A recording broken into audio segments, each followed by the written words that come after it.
Assalamualaikum warahmatullahi wabarakatuh. Selamat sore pemirsa TVRI Sumatera Selatan dimanapun Anda berada. Bagaimana kabar Anda hari ini? Senang rasanya saya Wima Yas Rustam kembali hadir menjumpai Anda dalam Halo Dokter. Seperti biasa selama lebih kurang 60 menit ke depan kami akan mengajak Anda untuk membahas mengenai tema yang kami angkat sebagai topik. Dan kali ini Halo Dokter mengangkat tema mengenai depresi pada lansia. Saya akan sapa narasumber yang sudah hadir bersama saya. Kita telah bersama Dr. Koryami Rajsih Hastuti, SPKJ MD, SC, dokter spesialis kedokteran jiwa RSUD Siti Fatimah, Provinsi Sumatera Selatan. Assalamualaikum, selamat sore Dr. Kory, apa kabarnya? Waalaikumsalam, selamat sore Mbak. Sehat ya hari ini ya dok ya? Ya. Alhamdulillah, selamat datang di studio kami. Dan juga pemirsa, kami juga mengajak Anda untuk bergabung bersama kami di line telepon 07113 11454 atau Anda juga bisa mengirimkan pesan singkat ke 0823 1198 1790. Saya ulangi sekali lagi di 0823 1198 1790. Hal ini dokter keluarga sedang membahas mengenai depresi pada lansia. Nah dok, ini kalau berbicara mengenai depresi pada lansia ini kan sebenarnya jarang kita sadari begitu ya dok ya, depresi pada lansia ini topik yang jarang sekali kita bahas bersama. Oh ya, ternyata mungkin orang tua yang ada di sekitar kita yang dalam kategori lansia ini sebenarnya sedang mengalami depresi tapi tidak tahu apa yang harus kita lakukan dan kita tidak tahu ciri-cirinya seperti apa. Jadi kalau menurut dokter sendiri secara kedokteran seperti apa sih dok depresi pada lansia ini? Baik, terima kasih sebelumnya. Mungkin saya akan membahas dulu pengertian secara umum tentang depresi ya, sekaligus meluruskan anggapan-anggapan yang mungkin kurang tepat yang ada di masyarakat mungkin ya, masyarakat.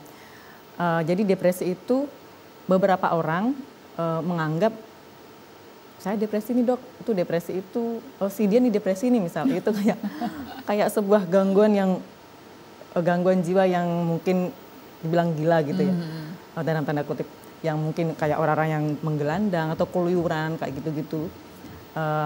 Nah, pengertian depresi yang seperti itu kurang tepat ya. Jadi kalau secara medis itu pengertian depresi adalah gangguan suasana hati yang ditandai oleh 3 tanda utama, yaitu gangguan suasana hati, kemudian kehilangan minat, serta rasanya kehilangan energi. Disertai dengan beberapa gejala penyerta, misalnya gangguan tidur, kemudian gangguan nafsu makan, gangguan konsentrasi, susah fokus, mudah lupa, kemudian mungkin berat badannya juga ada yang naik, ada yang turun. Gangguan tidur, kadang-kadang ada yang banyak tidur, ada yang kurang tidur, sering terbangun seperti itu. Sampai muncul gejala-gejala fisik, misalnya nyeri perut, sakit kepala, sakit badan semuanya, atau mungkin keliengan atau sempoyongan seperti itu bisa muncul. Kemudian jika gejala-gejala tadi itu sudah berlangsung selama 2 minggu dan mengganggu ya, mempengaruhi fungsinya sehari-hari, misalnya mahasiswa atau pekerja yang tadinya aktif jadi jarang masuk, atau mahasiswa yang jadi jarang mengerjakan tugas, itu berarti mungkin sudah termasuk depresi. Seperti itu. Kemudian kalau depresi pada lansia mungkin ya, depresi pada lansia itu gejalanya seringnya nggak terdeteksi karena bukan gejala khas yang muncul. Kadang-kadang muncul, seringnya itu berupa gejala fisik duluan yang muncul, misalnya kayak sakit kepala atau berdebar-debar atau sakit perut gitu. Sudah diperiksa di penyakit dalam atau di bagian saraf atau di bagian yang lain, ternyata tidak ada kelainan. Pas saat dirujuk ke poli kejiwaan, setelah digali, ditanya keluarganya, ternyata ada depresi, yaitu gangguan suasana hati. Pengertiannya mirip seperti depresi pada umumnya, cuman gejala yang muncul itu kadang-kadang agak bias, bukan gejala khas yang muncul duluan, seperti itu. Nah ini kita juga harus membedakan karena memang tadi sudah dikatakan bahwa gangguan suasana hati, kemudian juga ada gangguan-gangguan penyerta lainnya begitu ya dok ya. Kalau berbicara tentang gangguan suasana hati ini kan banyak sekali, setiap hari kita menemukan gangguan suasana hati begitu kan dok. Nah ini kita bagaimana bisa menyimpulkan apakah seorang ini mengalami katakanlah depresi, kemudian apakah memang seorang ini hanya sedang tidak not in a good mood aja begitu loh, begitu, sehingga ini sudah harus ditangani atau ini belum harus ditangani. Jadi kita bisa, oh ya harus, sepertinya saya sudah depresi nih karena ciri-ciri yang sudah disampaikan tadi ada melekat pada saya atau melekat pada orang tua yang saat ini mungkin berada di sekitar kita. Seperti apa, Dok? Tadi itu gangguan suasana hati, misalnya sedih, merasa hampa, Berlarut-larut, putus asa, kemudian rasanya tuh kehilangan minat, yang tadinya kegiatan yang tadinya hobi dia senang tiba-tiba hilang, nggak pengen. Kemudian rasanya itu nggak ada energi. Kalau kadang-kadang pasien tuh membahasakannya baterainya habis, nah kayak gitu mungkin nggak ada energi sama sekali gitu. Nah terus disertai dengan beberapa gejala tadi, gangguan tidur, nafsu makannya juga terganggu, konsentrasi, dan sudah berlangsung 2 minggu berturut-turut. 2 minggu berturut-turut. Ya. Dan sudah kelihatan sekali kalau dia tuh mengganggu produktivitasnya. Seperti itu mungkin itu sudah harus dibawa ke psikolog atau ke psikiater untuk dilakukan penanganan lebih lanjut. Karena sudah ada indikasi ke depresi ya. Baik, kalau pada lansia ini kan memang tadi sudah sempat disinggung bahwa kalau pada lansia ini agak susah terdeteksi karena biasanya orang yang lebih tua ini biasanya punya cara tersendiri begitu ya, Dok ya, untuk mengcover suasana hati ketika berada di tengah mungkin anak-anak, kemudian juga orang luar begitu.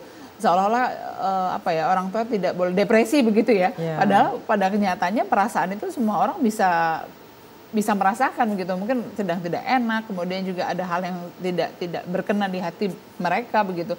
Jadi kalau untuk orang tua sendiri seperti apa nih? Katakanlah misalkan kita memiliki orang tua yang mungkin sudah lansia.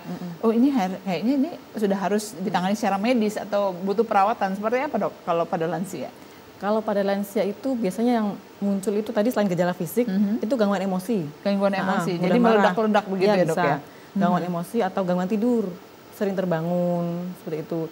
Kemudian tidurnya larut malam, bangunnya dini hari nggak tidur lagi, misalnya kayak gitu. Kemudian bisa juga gangguan memori juga bisa, atau konsentrasi gitu. Yang dinotis keluarga biasanya kayak gitu sih. Gitu. Jadi ketika misalkan seseorang ini melihat bahwa ini kayaknya sih ibu atau bapak di rumah ada gejala-gejala depresi nih, apa yang harus dilakukan? Dikonsultasikan. Yang pertama, kalau emang gejalanya yang gejala fisik yang muncul, mungkin bisa dicek dulu ini gejala fisiknya ini apakah emang ada penyakitnya atau tidak. Misalkan? Misalnya sakit kepala yang terus menerus atau berdebar-debar atau mungkin sempoyongan. Harus cek dulu nih ke penyakit dalam atau ke bagian saraf. Kalau memang tidak ada kelainan, mungkin bisa alternatif untuk ke kejiwaan, ke bagian kejiwaan untuk dicek. Mungkin ada gangguan jiwa yang lain, misal tadi itu depresi atau kecemasan seperti itu. Oke, baik, jadi memang melihat tanda-tanda awal terlebih dahulu ya begitu ya, Dok ya. Hingga akhirnya baru kita memutuskan apakah ibu dan bapak ataupun juga orang tua yang ada di sekitar kita ini butuh perawatan lebih lanjut. Nah, kalau misalkan dibiarkan berlarut-larut, apa yang akan terjadi, Dok? Tentu saja gangguan yang akan terjadi bisa lebih berat ya. Mungkin yang tadinya gangguan suasana hati biasa, depresi gitu, bisa menjadi gangguan jiwa yang lebih berat. Mungkin bisa muncul halusinasi atau delusi, atau mungkin gangguan perilakunya yang tadinya marah-marah hanya sekedar ngomel, bisa jadi ada perilaku yang menyerang atau agresif, melempar atau memukul, kayak gitu kan, itu kan hal yang berbahaya. Kalau sudah seperti itu, berarti mau nggak mau harus butuh tindakan medis. Gitu. Tapi Dok, kalau kita tahu bersama bahwa katakanlah senior-senior kita nih ya, Dok, orang-orang yang katakanlah kategori lansia itu biasanya lebih sensitif kan, Dok, perasaannya begitu. Kemudian juga lebih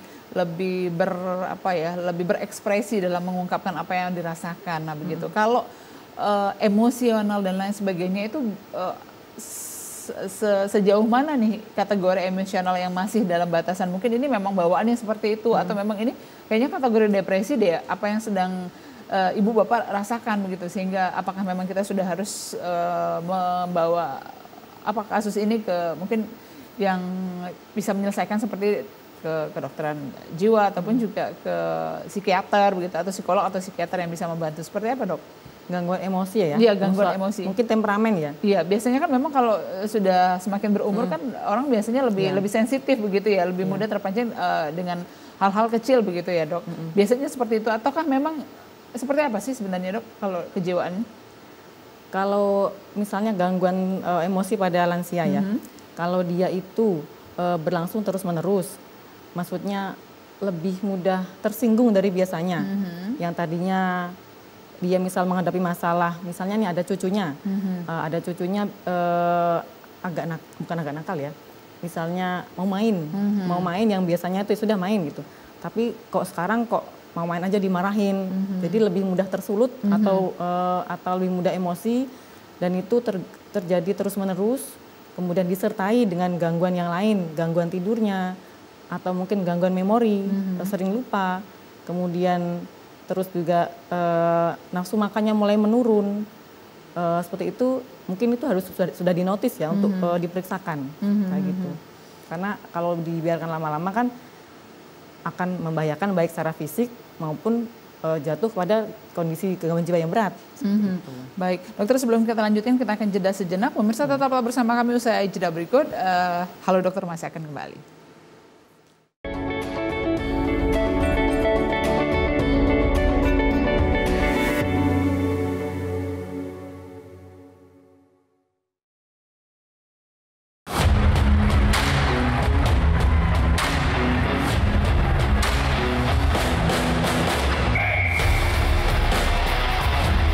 Temukan kekuatan dalam gerakan, keindahan dalam kompetisi, dan kemenangan dalam setiap langkah dari atlet-atlet berprestasi Sumatera Selatan.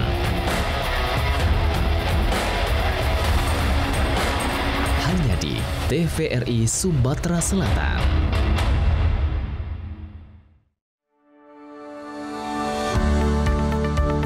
Psikologi Populer kembali hadir menjumpai Anda bersama saya Rifda Alda Ulfaira. Mengatakan ABK itu cuman hanya fisik ya kebanyakan, tapi secara intelektual itu juga ada yang kategori ABK juga. Kalau masalahnya intelektual dan sosial itu masuk dalam kategori ABK. MPD sendiri ini merasa dirinya itu lebih baik dari orang lain. Toxic relationship itu adalah hubungan di mana salah satu pihak itu tuh ada yang merugikan pihak lainnya. Bahkan bukan cuma satu pihak, kadang kedua belah pihak juga bisa merugikan hubungan tersebut. Generasi gitu ya, itu memang ada perbedaannya. Dalam artian juga kita memiliki perilaku seperti ini gitu ya, atau bisa dikatakan kita memiliki suatu kondisi yang seperti saat ini.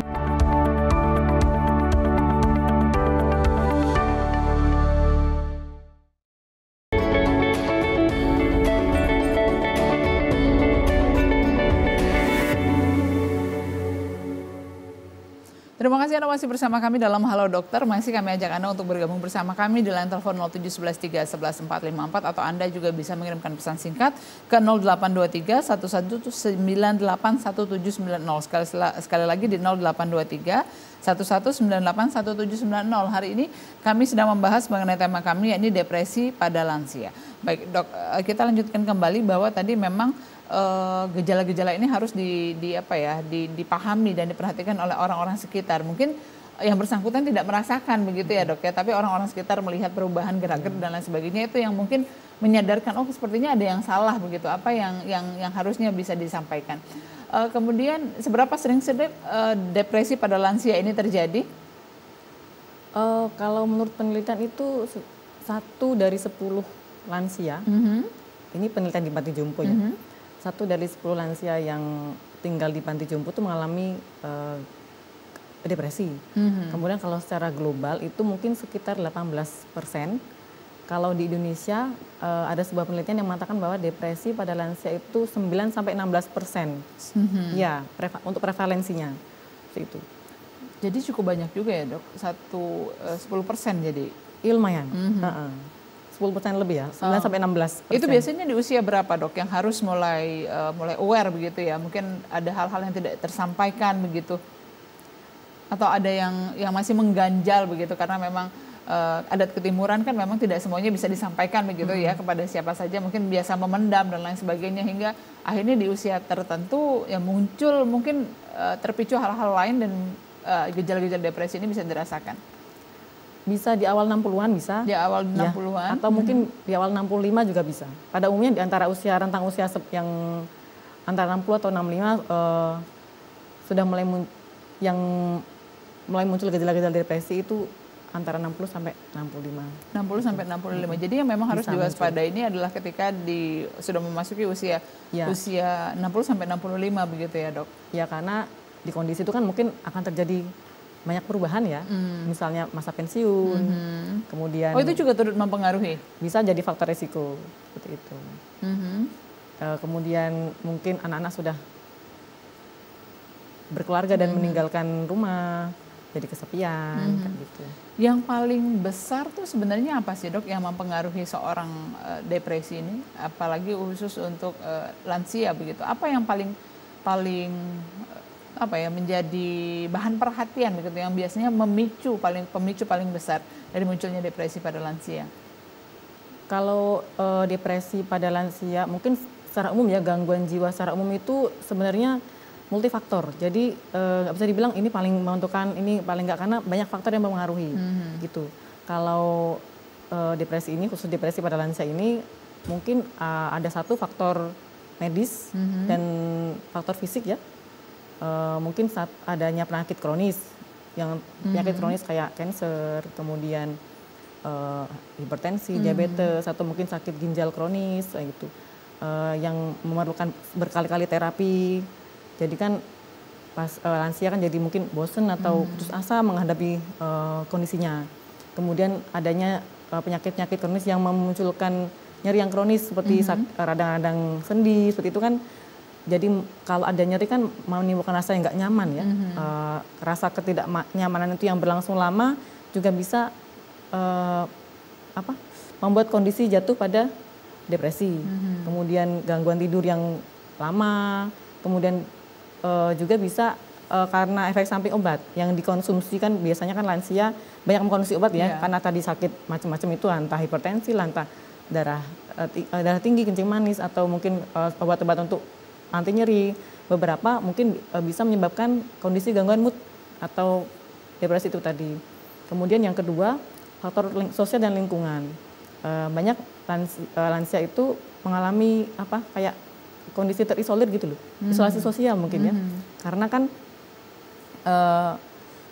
dia mungkin circle-nya udah mulai menyempit, keluarganya sudah mulai pada pergi, anak-anaknya sudah meninggalkan rumah, dan tidak lagi beraktivitas di luar seperti kantor begitu ya, Dok? Ya, kemudian teman-temannya mungkin sudah ada beberapa yang meninggal karena usianya kan sudah lanjut gitu.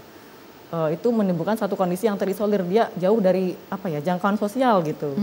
Kemudian kehilangan teman, kehilangan pasangan. Lansia kan mungkin sudah beberapa kali ya mengalami periode kehilangan, entah pasangan, entah teman-temannya, mungkin teman kerjanya, entah kadang juga anak atau cucunya.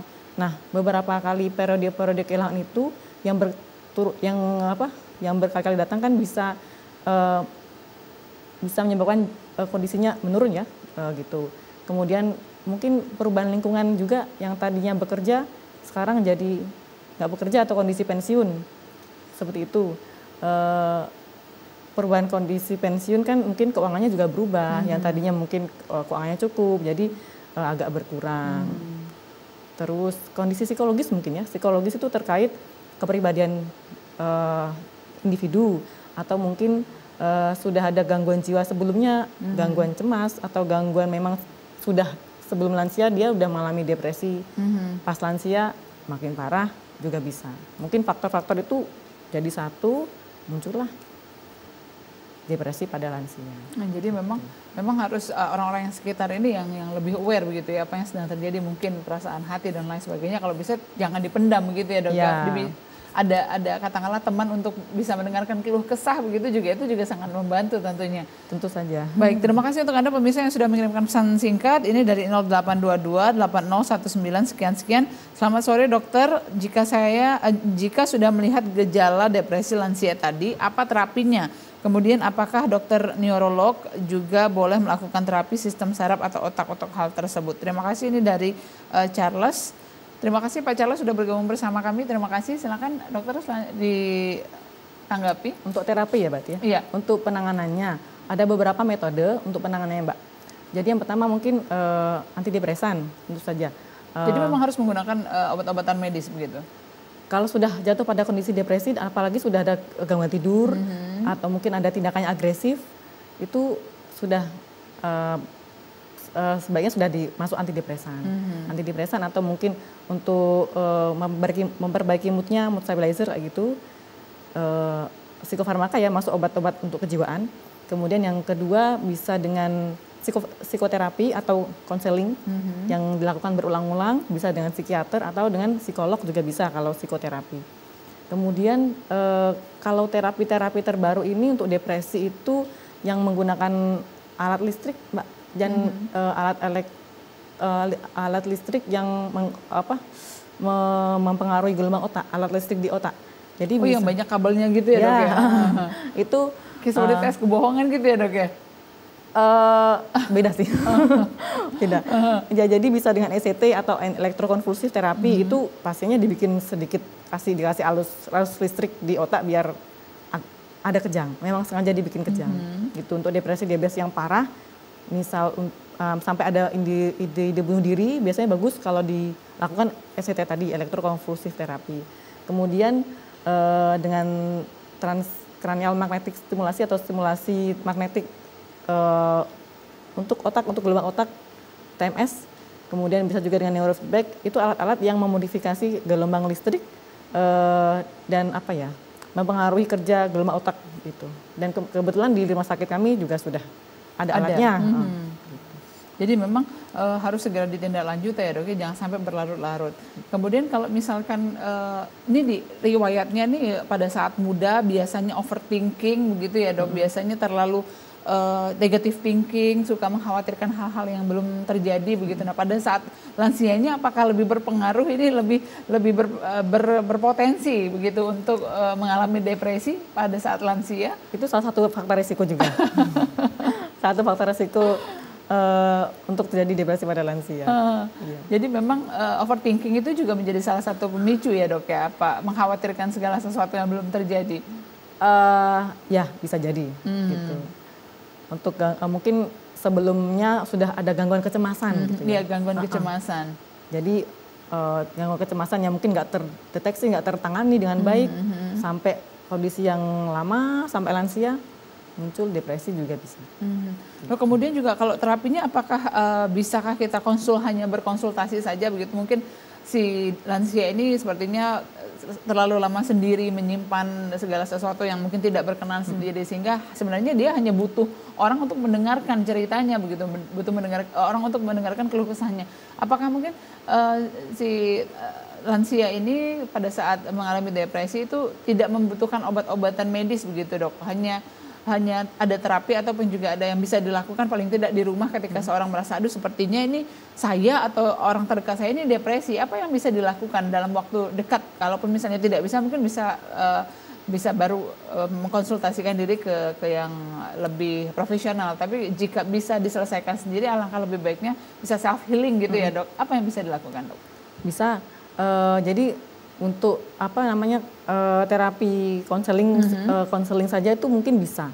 Tapi bila dirasa setelah konseling berkali-kali tapi kok nggak ada perubahan, moodnya masih naik turun, masih nggak ada tenaga, masih nggak ada minat, kemudian tidurnya juga masih belum bagus, berarti memang harus ada terapi lain, yaitu antidepresan atau mungkin obat untuk membantu tidurnya, seperti itu. Butuh obat intinya. Kalau memang sudah konseling atau terapi meluapkan perasaan itu nggak ada perubahan, berarti memang butuh obat. Kalau self healing sendiri, apakah bisa dilakukan, Dok? Kemungkinan bisa berhasil atau tidak, Dok? Maksudnya bisa menyembuhkan dirinya sendiri begitu ketika mengalami depresi? Ada beberapa yang bisa. Apa yang bisa dilakukan, Dok? Mungkin kalau orang itu berbeda-beda ya, Dok, melihat masalah. Tapi kan akhirnya ada satu titik di mana mungkin kita harus menyadari dulu apa sebenarnya permasalahan yang terjadi atau penerimaan terhadap masalah itu, atau seperti apa sih seorang ini bisa mulai menerima begitu apa yang sedang ditakutkannya sehingga depresinya berangsur-angsur berkurang. Apa sih sebenarnya yang mungkin bisa mungkin saya sepertinya bisa menuruti anjuran ini begitu loh ketika mengalami depresi. Maksudnya hanya konseling aja ya, misalnya maksudnya konsultasi memberikan informasi nih kepada pemirsa di rumah ketika mulai sepertinya ada yang salah nih di saya kurang nggak bisa tidur, kemudian juga saya emosi saya meluap-luap, kehilangan passion gitu, kehilangan energi, kemudian nggak nafsu makan. Tapi kan jarang sekali dok, apalagi untuk lansia untuk orang-orang yang sudah lanjut usia itu untuk hanya datang ke dokter untuk saya ini depresi itu kan kalau di kita tuh masih sedikit tabu begitu loh dok. Masih agak, aduh emangnya ini ada gangguan mental, gangguan jiwa, kejiwaan itu kan pola pikirnya ke sana. Apa yang harus dilakukan kira-kira untuk menyembuhkan ini dalam waktu dekat nih? Oh ini pola pikirnya harus dirubah yang mungkin bisa menjadi terapi self healing bagi si penderita depresi nih dok. Kalau secara medis, kalau memang dia sudah jatuh pada kondisi depresi, tetap harus masuk antidepresan dulu. Jadi memang antidepresan dulu ya dok. Antidepresan dulu, nanti seperti obat penenang begitu ya dok ya? Beda lagi kalau obat penenang. Antidepresan atau mungkin untuk menstabilkan moodnya, nanti begitu mood, karena dia kan kerjanya langsung untuk mengatur hormon ya. Kalau hormonnya udah seimbang, sudah bagus, nanti di situ masuk terapi perubahan perilaku, modifikasi perilaku untuk perubahan pola pikir. Nah baru masuk. Biasanya gitu, kalau awal-awal depresi langsung disuruh terapi, kamu harusnya gini-gini. Beberapa yang saya alami kurang bisa masuk. Mental begitu ya? Memang harus masuk antidepresan dulu, gitu baru sebulan, 2 bulan sudah mulai bisa menerima saran atau terapi modifikasi perilaku yang dianjurkan gitu. Oke baik, sebelum kita lanjutkan kembali pemirsa masih akan saya bacakan beberapa pesan singkat yang sudah masuk. Kita akan jeda sejenak, tetap bersama kami usai jeda berikut ini. Halo Dokter masih akan kembali.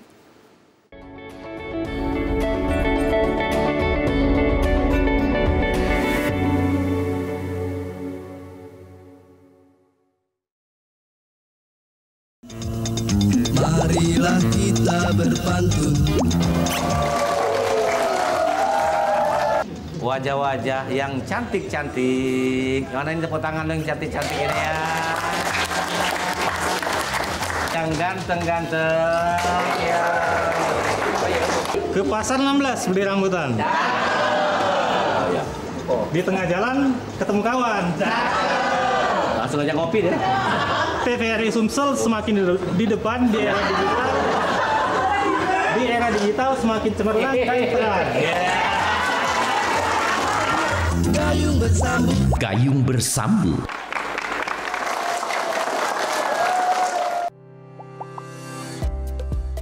Saya memilih budidaya jeruk karena memang awalnya dari keluarga juga petani jeruk dan bagaimana cara saya juga untuk menjaga kualitas dari buah jeruk. Untuk pengaruh ekonomi untuk buat keluarga itu cukup, buat lingkungan sekitar itu sangat besar karena saya dapat membuka lapangan pekerjaan buat orang-orang sekitar untuk dapat bergabung bersama kami di sini. Yang pertama kita penyemprotannya jangan telat, setelah itu kita ada pemupukan per 3 bulan sekali supaya menjaga kualitas kita memakai pupuk Merauke, di mana pupuk dari Merauke ini sangat bagus dan sangat direkomendasikan untuk petani jeruk. Tantangan yang paling besar di bidang pertanian jeruk yaitu iklim, di mana beberapa bulan yang lewat itu kita terkena yang namanya kemarau panjang. Untuk mengatasinya yaitu kita dengan cara menyiram supaya si jeruknya juga terpenuhi akan unsur air untuk dapat bertahan hidup. Ayo dukung perekonomian rakyat, petani cerdas, petani sejahtera.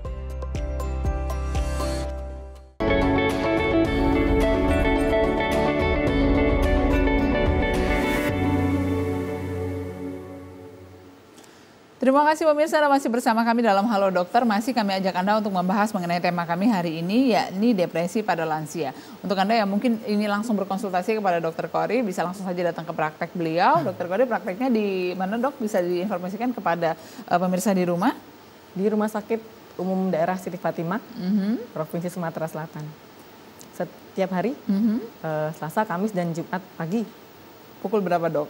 Jam 8:30 sampai jam 12. Jam 8:30 sampai jam 12. Jadi jika ingin berkonsultasi begitu ya, apakah depresi yang saya alami ini harus segera diobati, bagaimana terapinya, bisa langsung saja ke waktu praktek dokter yang sudah disebutkan tadi. Baik dokter, kita lanjutkan kembali. Ini ada pesan singkat yang sudah masuk dari 0821 7647 sekian-sekian. Mau tanya saya bagaimana cara menunda demensia untuk orang tua, ini dari Ibu Yuni. Nah, seperti apa dok kalau demensia? Kalau orang demensia ini depresi bukan sebuah permasalahan lagi ya, karena sudah lupa semua apa yang terjadi dan nggak ada masalah lagi mungkin. Seperti apa dok? Mungkin mencegah demensia kali ya. Iya, ini mencegah demensia. Dan orang yang sudah demensia tentunya terhindar juga dari kemungkinan untuk depresi pada lansianya. Bagaimana dok? Kalau untuk mencegah demensia, ya tentu saja yang paling utama tuh pola hidup ya, pola makannya. Itu dari muda jadi. Dari muda sudah diatur ya, pola hidupnya, pola tidurnya, kemudian pola makannya. Jadi kan misalnya kalau pola makannya bagus, olahraganya bagus, kan berarti kondisinya fit, terhindar dari kondisi-kondisi metabolik atau kondisi-kondisi yang mengarah ke gangguan saraf kayak gitu. Karena demensia itu erat hubungannya sama gangguan saraf kayak gitu. Jadi demensia itu sebenarnya sarafnya yang terganggu ya dok ya? Sarafnya ada sesuatu yang terjadi di otaknya, tapi munculnya gangguan perilaku gitu. Gangguan memori dan gangguan perilaku maksudnya. Biasanya memang gejala utamanya kan gangguan memori, gangguan kognitif, bisa gangguan memori atau mungkin reasoning atau mungkin penalarannya terganggu, membuat keputusan yang terganggu. Itu tapi kadang-kadang juga disertai gangguan perilaku, marah-marah, curiga, yang sering terjadi seperti itu. Nah, kemudian kalau orang yang sudah demensia tentunya potensi untuk mengalami depresi sudah tidak ada lagi ya dok? Masih ada, tetap masih ada. Juga tetap. Demensia awal-awal mungkin justru karena demensianya itu, jadi beliau masih merasa kok jadi kesulitan mengingat, jadi susah, jadi mudah lupa. Tadinya misalnya naruh uang di sini jadi kok hilang semua. Jadi kan jadi ada perasaan yang hilang gitu dalam dirinya. Bisa jatuh ke kondisi depresi juga bisa. Jadi itu emosional juga bisa begitu ya dok ya, karena memang banyak yang lupa ini jadi semuanya salah semua. Ya. Kemudian dok ini juga yang menjadi perhatian bahwa yang ditakutkan adalah kan orang-orang depresi ini kalau tidak ditangani itu suatu ketika bisa berbuat nekat begitu ya dok. Yang dikhawatirkan tuh depresi, diam, kemudian juga tidak mengutarakan apa yang dirasakannya bisa sampai mengakhiri hidup, nekat mengakhiri hidup. Nah itu level apa sih dok yang sudah mulai harus dikhawatirkan nih bagi katakanlah anak ataupun juga orang yang tinggal bersama orang yang sudah lanjut usia begitu agar mewaspadai ini jangan-jangan kalau misalnya sudah di tahap ini bisa terjadi hal-hal yang tidak diinginkan begitu dok. Untuk caregivernya berarti ya? Iya betul. Untuk yang menjaga ya, untuk keluarganya ya berarti mungkin hal yang perlu dinotis adalah yang pertama emosinya. Emosi si lansia begitu ya? Emosi bapak atau ibu yang lansia. Kemudian mungkin nafsu makannya kok jadi nggak mau makan. Karena kan kalau kondisi lansia itu kan sesuatu kalau kondisi fisiknya ada sedikit perubahan kan biasanya langsung ngaruh. Misalnya kalau dia ada DM, nggak mau makan tambah parah gitu. Jadi mungkin pola makannya dilihat kok jadi nggak sudah beberapa hari ini kok cuman minum aja atau mungkin cuman ngemil aja kayak gitu. Kemudian pola tidurnya misalnya tiba-tiba malam-malam jadi aktif, jadi sering terbangun gitu. Berarti kan harus ada sesuatu nih gitu. Kemudian pola tidur, emosi, perilakunya. Mungkin ada perilaku yang agresif seperti tadi, seperti perilaku melukai diri sendiri gitu. Misalnya jadi cutting atau apa, tapi jarang sih cutting pada lansia ya. Pokoknya perilaku yang agresif, marah-marah sampai melempar atau memukul diri sendiri juga sering karena mungkin dia kesal jadi memukul diri sendiri. Mungkin itu sih yang perlu dinotis ya untuk awal-awalnya.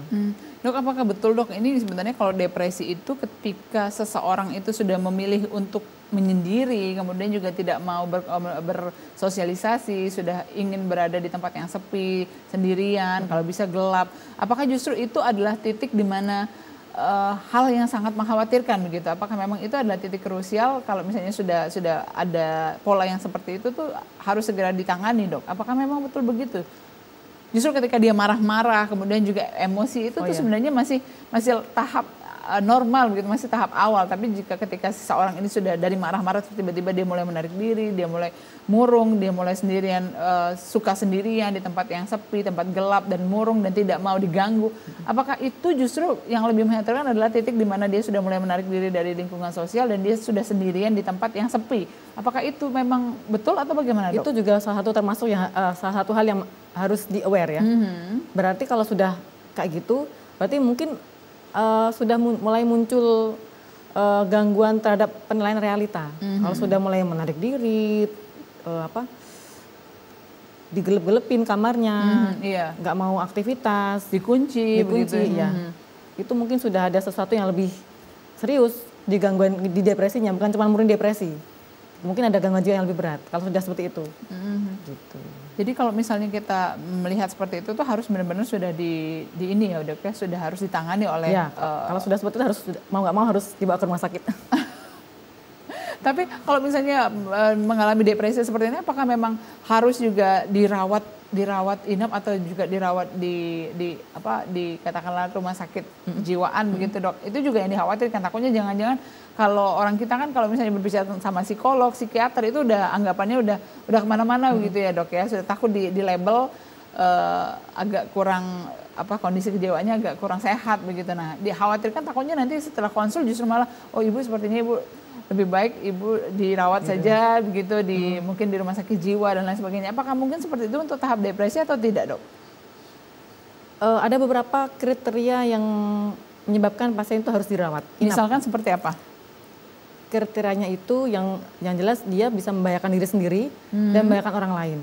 Misalnya membahayakan orang lain, tadi itu marah-marah sampai melempar-lempar barang, sampai mukul orang atau bawa pisau karena curiga. Kadang-kadang ada sisi-sisi curiganya juga bisa muncul, atau bawa senjata tajam. Intinya dia membahayakan orang lain atau membahayakan diri sendiri, mukul diri sendiri, melukai diri, kemudian nggak mau makan sampai berhari-hari, itu kan perbuatan yang membahayakan diri sendiri. Nah, kalau sudah ada kriteria seperti itu sudah masuk indikasi rawat inap kejiwaan. Gitu. Jadi memang harus rawat inap begitu. Kalau misalnya memang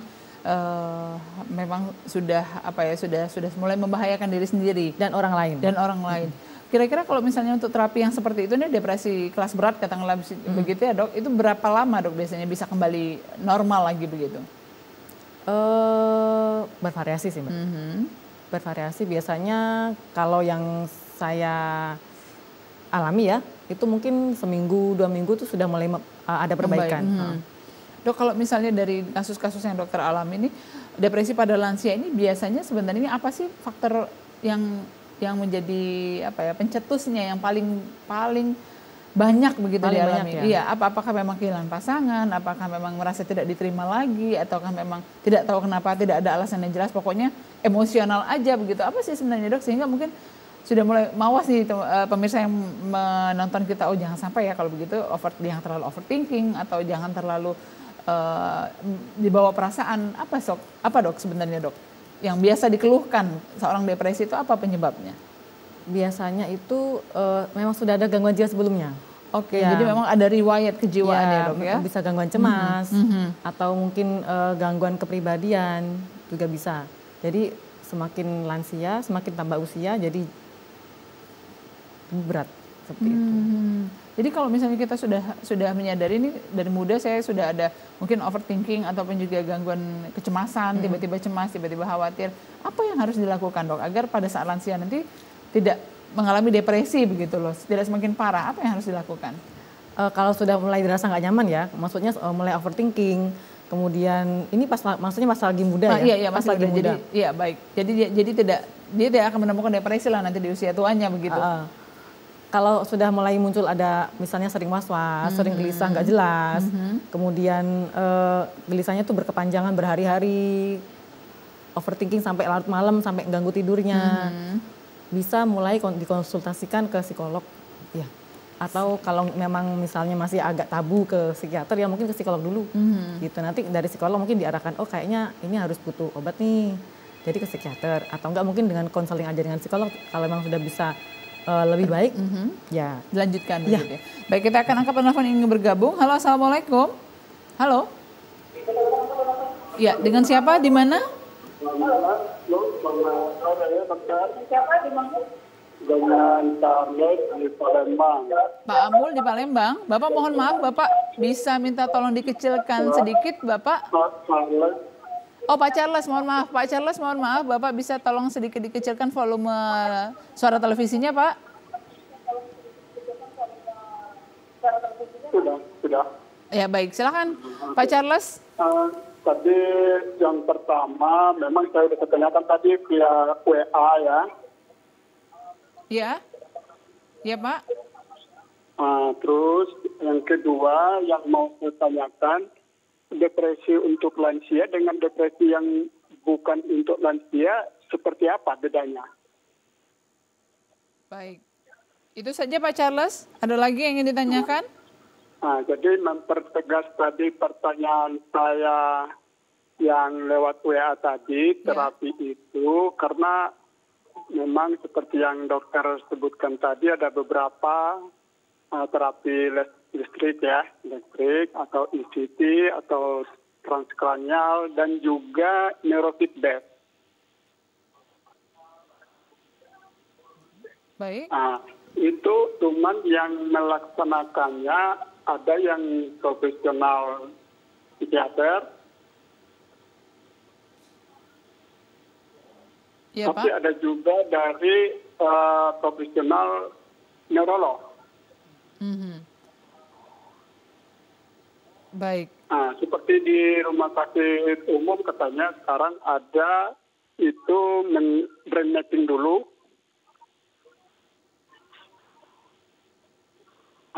Nanti hasil brain mappingnya itu diinterpretasikan untuk dilakukan terapi neurofeedback. Jadi tadi brain mapping itu EEG namanya katanya. Baik. Jadi maksud saya, tepatkah kalau memang juga orang neurolog yang melakukan terapi untuk indikasi-indikasi depresi atau yang bipolar atau skizofrenia seperti yang tadi disinggung itu? Terima kasih. Baik, terima kasih sekali Pak Charles di Palembang sudah bergabung bersama kami. Sebelum kita bahas bersama, kita akan jeda sejenak. Tetaplah bersama kami usai jeda berikut. Halo Dokter masih akan kembali.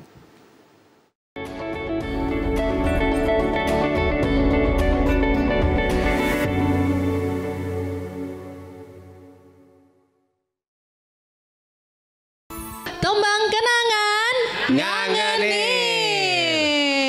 Ada hati yang termanis dan penuh cinta. Tentu saja kan ku balas seisi jiwa. Sampai hati kau ingkari janji. Ku tak ingin melihatmu lagi.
Salah tuh ngapo sedihnya? Aku nih buntu. Ketalang betutu ke rumah Cek Gaya. Cakap. Walaupun buntu tetap gaya.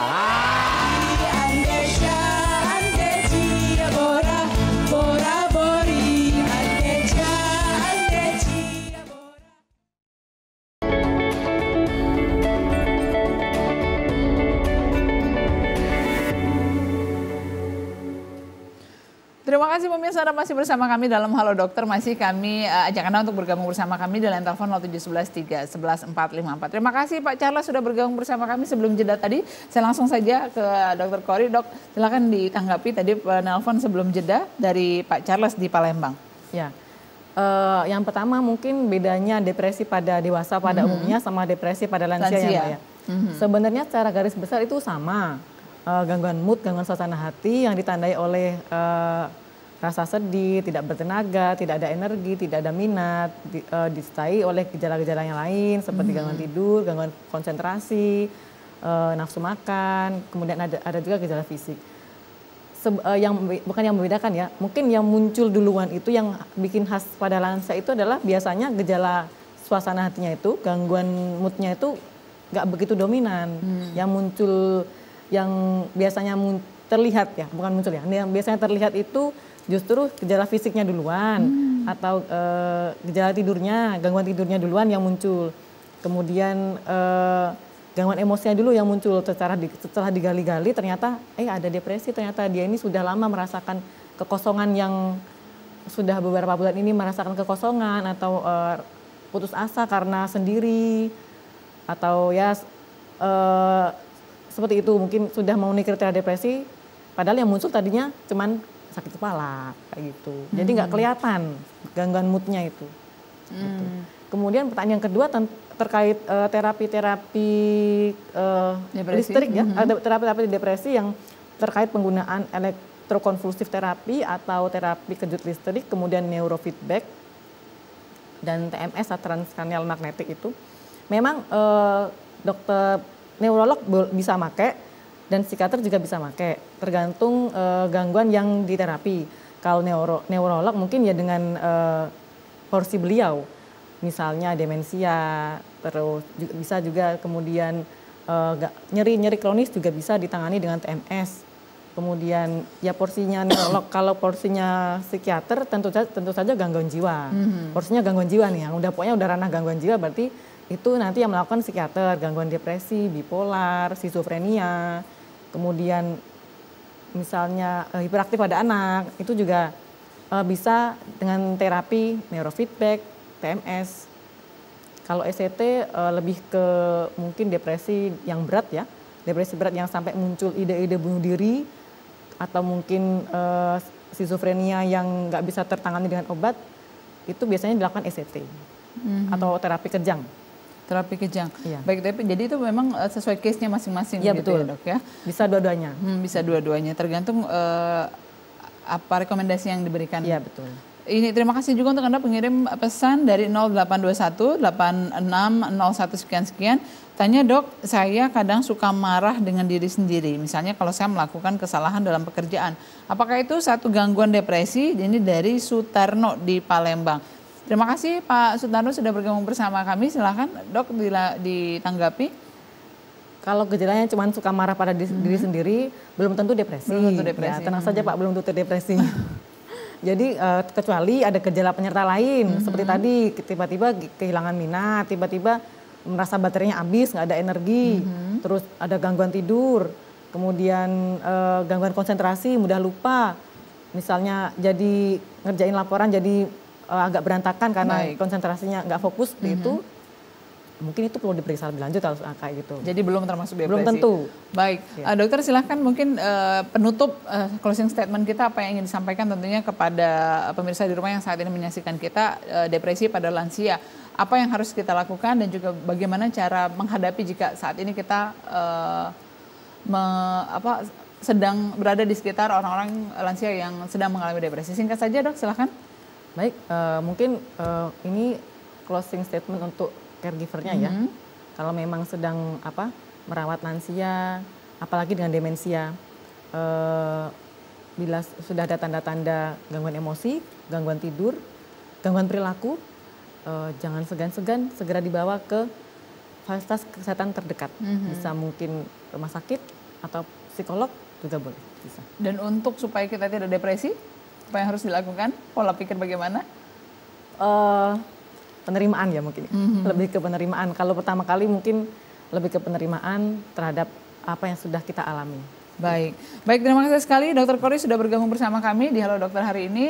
Kita sudah membahas mengenai depresi pada lansia. Tentunya terima kasih saya ucapkan kepada Anda pemirsa yang sudah mengirimkan pesan singkat ataupun juga sudah bergabung bersama kami dengan telepon 07113111454. Akhir kata saya Wima Yasir Rustam pamit undur diri dari hadapan Anda. Sampai jumpa dan wassalamualaikum warahmatullahi wabarakatuh.